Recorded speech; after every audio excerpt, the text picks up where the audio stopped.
हाय मेरी YouTube family, मेरे YouTube series Kashmiri cook में आपका स्वागत है। गाइस नमस्कार। आज मैंने काले चने की कबाब, काले चने उबाल दिए हैं, उबाल के पलट छान दिया है। और इसमें मैं डालूंगी हरी धनिया, पुदीना, इसमें डालूंगी हरी मिर्च, इसमें डालूंगी लहसुन, अदरक। गाइस मैंने बेसन भून लिया है तो बेसन डालूंगी।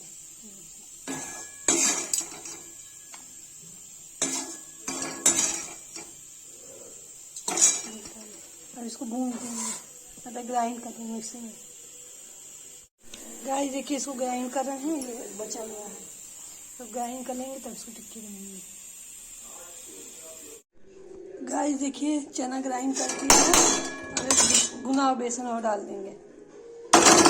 अब इसकी टिक्कियाँ बना लेंगे। टिक्कियाँ बनाने के बाद इसको क्या कहते हैं, फ्राई करेंगे। गाइस देखिए कबाब बन के रेडी हो गया है। अब इसको तवे पे फ्राई करेंगे, मतलब सेकेंगे। ये देखिए तेल चढ़ा दिया है।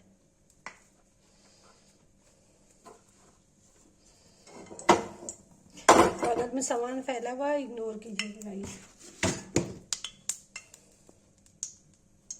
घर में स्पेस नहीं है ना, इसीलिए। देखिए गाइस चने का कबाब बनने के लिए तैयार है। एक साइड से सिक जाएगा तो दूसरे साइड से सेकेंगे। देखिए गाइस चने का कबाब बन के रेडी है। इसको मैं प्लेट में रख दूंगी। गाइस देखिए चने की कबाब बन के रेडी है। जिसको ये वीडियो अच्छी लगी हो लाइक कमेंट शेयर सब्सक्राइब जरूर करें।